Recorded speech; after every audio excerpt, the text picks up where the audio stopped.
Hello! It's me again. Um, how are you?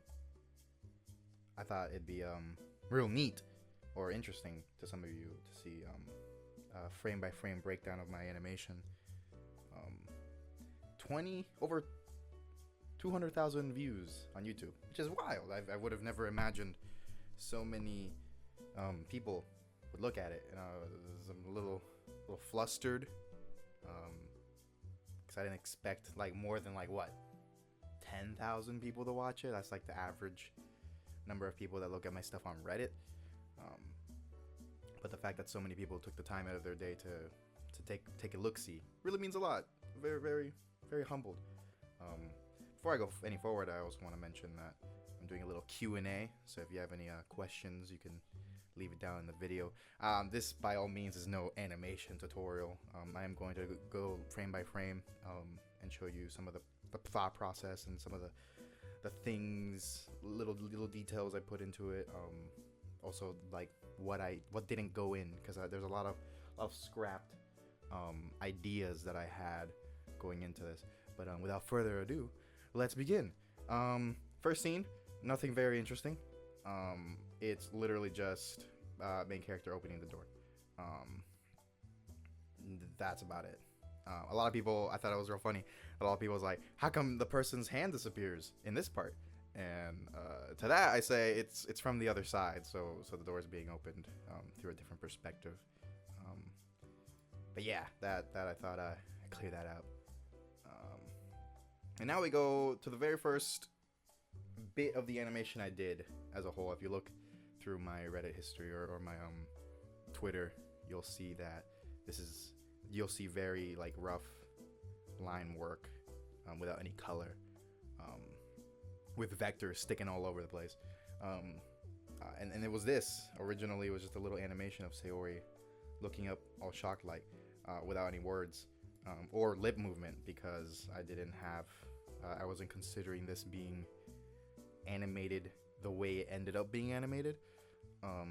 Originally it was just going to be a small little animation, like a 2-second long Sayori, like what I just showed you here, going frame by frame. Another little thing, I knew that somewhere in her room she had like a bird with a hat, and for some reason I thought it was a penguin. So I drew a penguin, and then somebody told me that it was a duck, and I googled it and saw the duck in a room, and I was like, oh, well, two things. Number one, that's a creepy looking duck. Number two, I am already really far into the animation, and then changing the color and changing the model, the little drawing I have here would have taken me so long, and I was like, not gonna have any of that. I was like, you know what? He's my OC. Please don't steal. No, I'm just kidding. But I ended up sticking with the little penguin with the top hat, which, you know, isn't loyal to the source material. But whatever, sue me. This little animation here, and then she comes down, eases down. Add some blinks for maximum animation effect. Blinking animations are very easy. You just do 3 frames, the open, easing down, and then the closed, and then you just reverse them. Let's see, opening, easing down, closed, and then you just reverse it. Look at that, see? Magic. Originally also adding these little snippets of movement with her arm and shoulder, just to make the animation look more lively.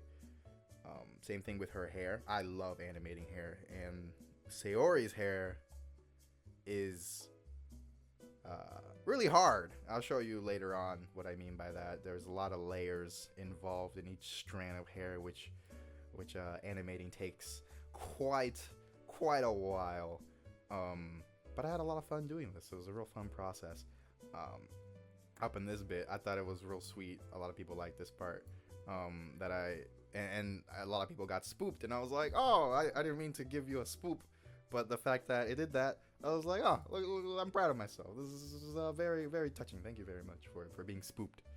That wasn't my intention though, but this part was added really later on. I made this just for fun because I felt like it was an empty transition between here and here. So I was like, I might as well add a little Monica action going on in there. I don't give her as much love as the other Dokis. Yeah, there's not much animation going on here. It's just her smiling and then the creepy glitchy effects that she is known for. Ironically enough, I never played the game myself. I've watched people play. I've been real deep into the lore because I really love the community built around this particular game. It's real fun. I had a lot of fun just sharing the process I went through on Twitter and Reddit and all the support and feedback I got. And then this part was real. This was my first time animating rain. I haven't had all experience with water. There's a lot of firsts in this animation because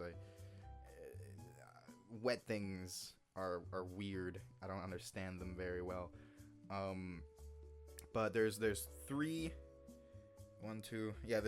different kinds of drops. If you scroll far enough on my Twitter, you'll see each drop animation.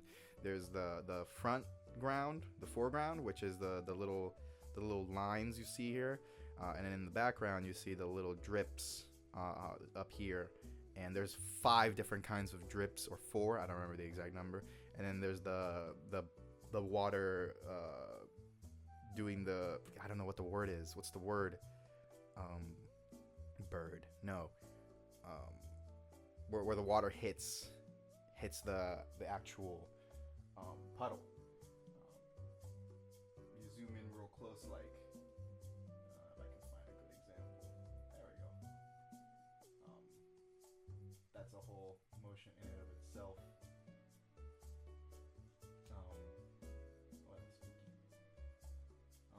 But yeah, this was real fun. The bush, I made that using everything on the bush end is a brush tool. I don't know exactly what it's called, but I made a custom brush where I just made like really tiny leaves and I just overlapped each other and then gave them different colors to give that bushy look. I wanted to give it like a Ghibli style background scenery, but I am by all means no professional artist, so that was just free balling. This is my first time ever making any kind of like green, any kind of scenery or background.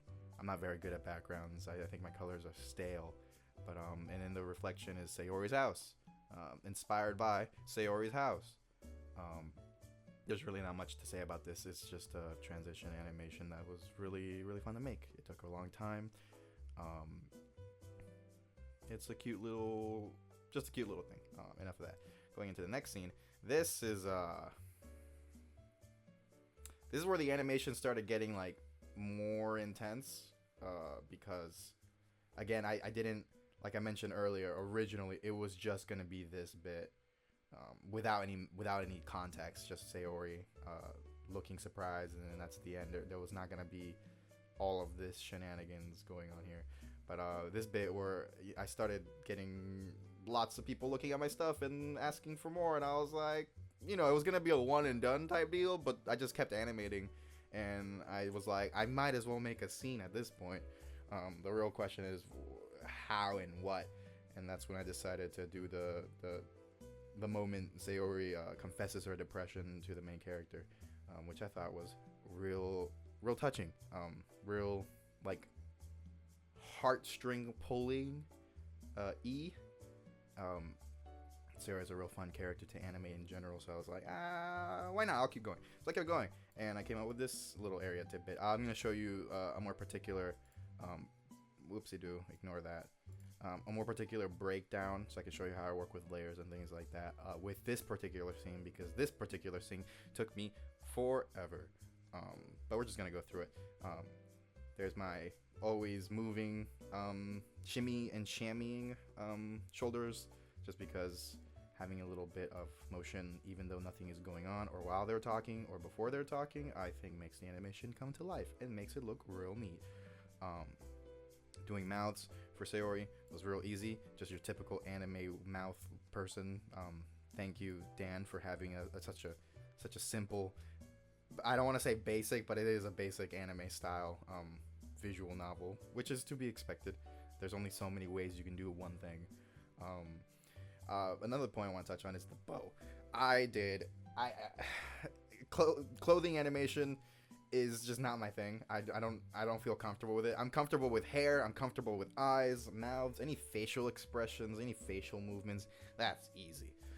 But when it comes to clothes, that's out of my comfort zone. So doing this was a lot, and the fact that I was going through the entire process, and I realized that I not once animated anything with the bow, and it got to the point where I was like, oh well, looks like there's not gonna be much. It's gonna move around with the head to make it look like it makes sense, but there's no other frames besides the one you see here, which if I could go back in time and give it like another few days, weeks of work, I could probably make more fluid animations with that. But it's already been done, and things have happened that I don't want to talk about, and I can't ever go back to this project and fix anything because of the things that happened, which I probably will mention at the end of this little breakdown going moving. And then the head shaking if you here's the magic about animation. If you go frame by frame, the head shaking, it just looks like weird. It looks wrong. Nobody's that I know of, at least from reading through Reddit or comments in general, no one's mentioned anything about the head shaking. Not even when I just posted the head shaking by itself in another different animation that I made with her involving this exact same head shake. No one's mentioned anything, and that's all thanks to the magic of animation. Because if you go fast,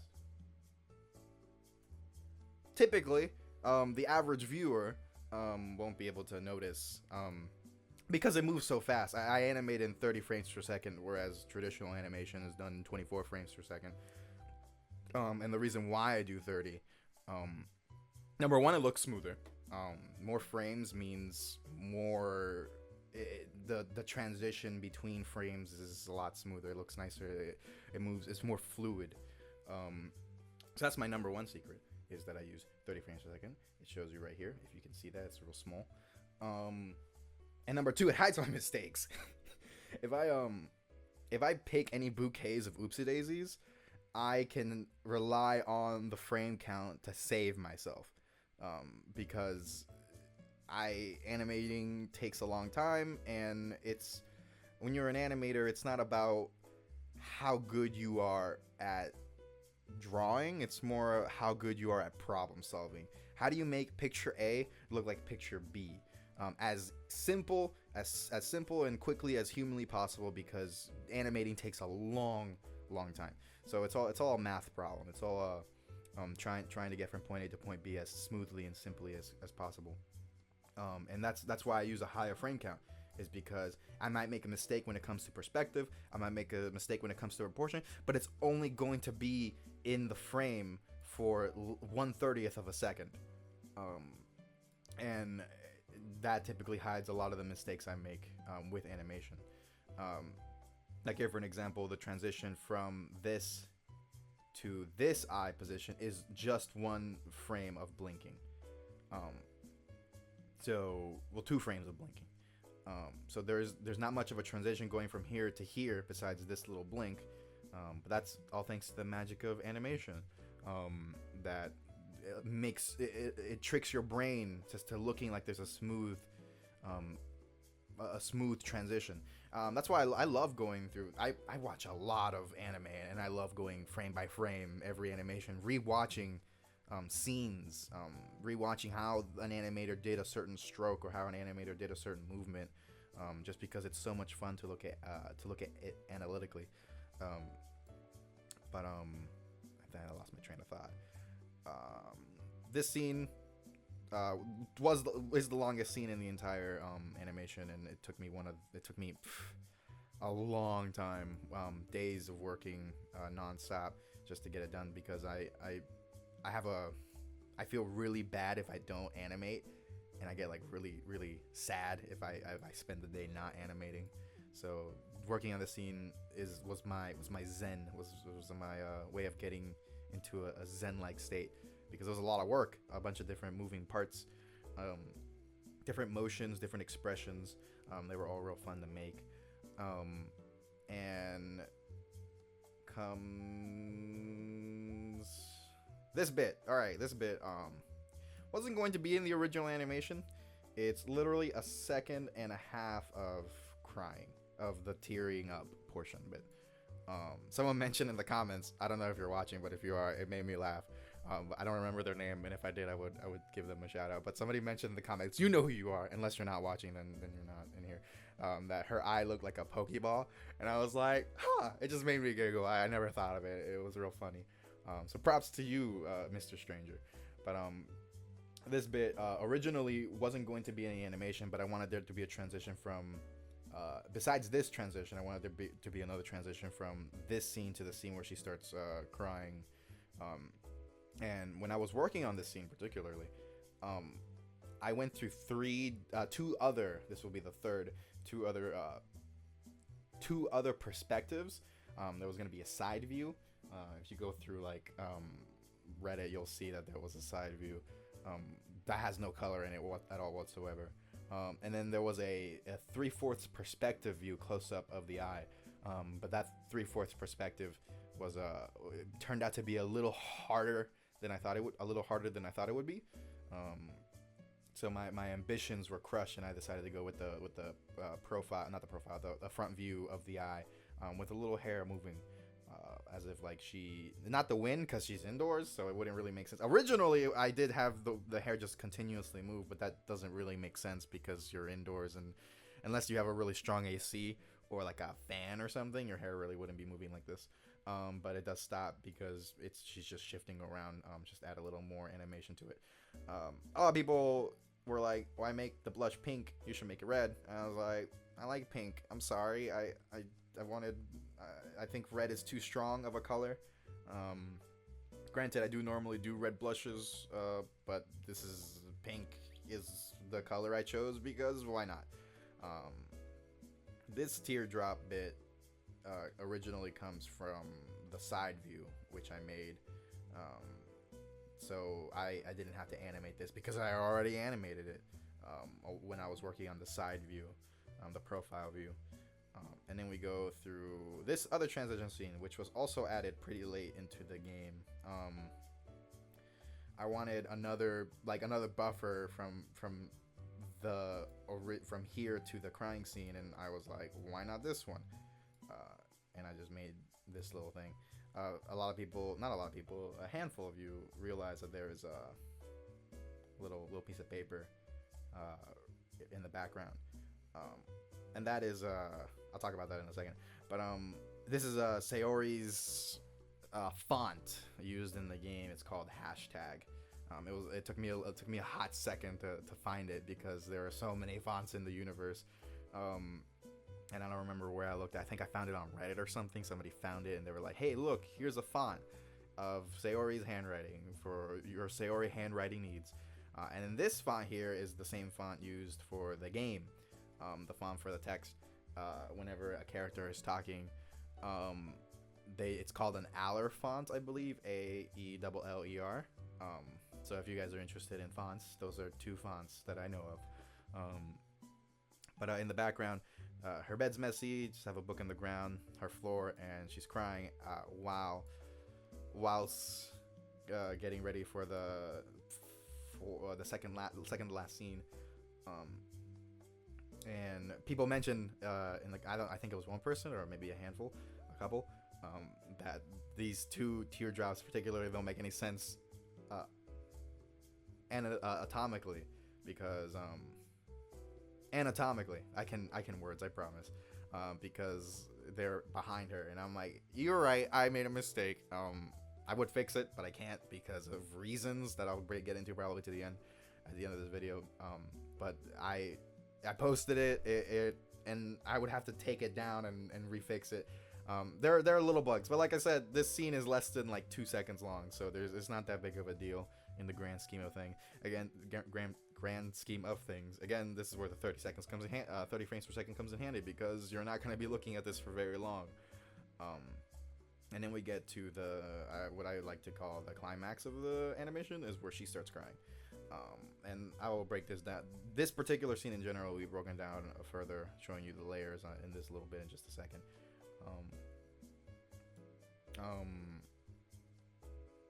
There's not much to say. It's just her crying.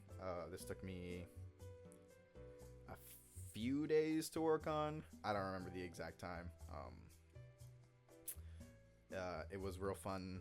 No, well, it wasn't fun. It was real fun to make tears, to make crying face. Like I said, I don't have much experience with anything wet. But I'll break this down further later on, just going through the bulk of the video. And then comes this scene. Originally, this is the very last scene, and I believe it was this one was made pretty early on. Originally, I was gonna have her outside, in the rain, because it was raining and whatever. But the bulk of the scene took place indoors, so having her outdoors all of a sudden just doesn't make sense continuity wise. So I thought instead of drawing a background, because those are fun, why don't you have it in her headspace? And this is what the inspiration for the white background, nothing there at all. It's just she's her in her head with a rain cloud, and it's just standing there in the rain. Funny enough, DDRC came out, I think, a few days prior to me posting just this part of the animation, which was really it was a happy accident, because I never heard about DDRC until I posted this particular animation. So when people say your mind's inspired by DDRC, I say nay, DDRC was inspired by me. No, I'm kidding. It's just parallel thinking. We were both, whoever made DDRC was, sadness and sorrow. So I wanted to embody a scene of that, of sadness and sorrow in Sayori's mind space. Going further down, this is just rain animation, and then it gets to this bit, which was hands are another thing I really enjoy drawing. Nothing turns me on more than a good hand. That sounded better in my head. But animating hands and then animating this, that's one thing. And then I animated the skirt being pulled up. I have no experience. Well, again, I don't have much experience except through this animation when it comes to animating clothes, loose fabric, as they say. But it was I just went with the flow. I didn't really put too much thought into it. I just looked at several pictures of skirts, and then looked at several pictures of wet skirts to give it that wet look, that real moist look. And then I did a little pan up to Sayori. Rain's hitting the shoulder blades, and then that's it. That's the animation. That's the entirety. A 62-second long little breakdown. Nothing planned. Nothing. I just thought it'd be fun to share with all of you. Going frame by frame, looking at little aspects of it. I'm gonna break it down further in just a second. But this project took me almost 280 hours to make. In the span of like a month and a bit, 5 weeks, I believe, 5 or 6 weeks of me just constantly doodling, trying to get it look as good as possible. So look at this bit. This bit, I don't like it. It doesn't make sense to me. But whatever. Now that I'm looking at it, it doesn't make sense to me. But at the time, I was like, yeah, this looks fine. It's whatever. I wasn't expecting this to be as viewed as it is. So I'm very, very grateful and flabbergasted at the same time that so many wonderful people took the time to watch my little animation. And now I'm gonna show you my layers, with more particularly this scene 3. We just saw it, we skipped through it, we didn't really talk about it that much, because I just thought it'd be more fun to show you my frames, my very beautiful frames, the FPSs. Um, so there are two kinds of frames in any animation. There are keyframes, and then there are just regular frames. The keyframes are signified by these black dots. Hopefully the video is high quality and you can see the black dots. Of course it's going to be high quality. It's my video. But every time there is a keyframe, it is a completely different picture. So that's one keyframe. That's another keyframe. You're probably looking like, there's not much of a difference. Yeah, that's the point. It's very, very little. Oh, auto saving. It's very little movement. It's very tedious moving things and making things look like they're moving. And you do that with keyframes and in between frames. Every little snippet you see here is a layer, and each layer contains a part of Sayori. For an example, let's get this bit right here. This little part of the animation, this little part of the Sayori rig, is this layer right here. So that means I would have to go into the animation and move this or redraw this or draw it in a different way in order to show different movements, flow of the hair.